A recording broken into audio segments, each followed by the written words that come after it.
अभिषेक घोसालकर ने झूठे rape case में फंसाया था, इसलिए नोरोन्हा ने की हत्या।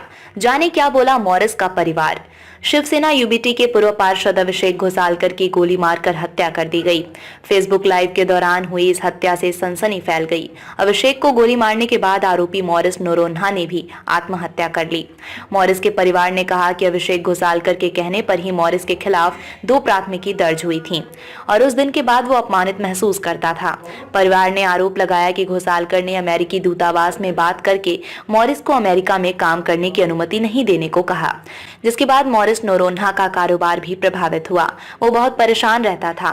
नोरोन्हा के खिलाफ कई मामले दर्ज थे। बलात्कार के एक मामले में गिरफ्तार होने के बाद वो लगभग 5 महीने जेल में रहा था।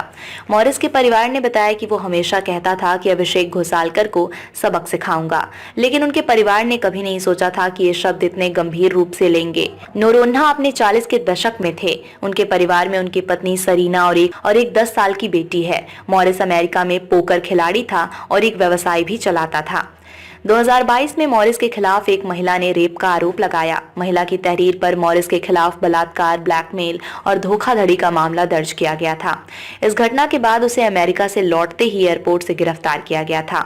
वो लगभग 5 महीने जेल में रहा। उसके परिवार ने कहा कि बलात्कार के आरोप झूठे हैं। उन्हें अभिषेक घोसालकर पर मॉरिस को फंसाने का आरोप लगाया। 2022 में ही अभिषेक घोसालकर की पत्नी तेजस्वी ने भी मॉरिस के खिलाफ केस दर्ज कराया था और इस पर आरोप लगाया गया कि उसने फेसबुक लाइव सत्र के दौरान तेजस्विनी के बारे में कथित रूप से आपत्तिजनक शब्दों का उपयोग किया। सरीना ने कहा कि उनके पति को परेशान किया जा रहा था। उसने कहा कि मॉरिस का स्वभाव ऐसा था कि वो इस तरह की घटना को नहीं भूल सका।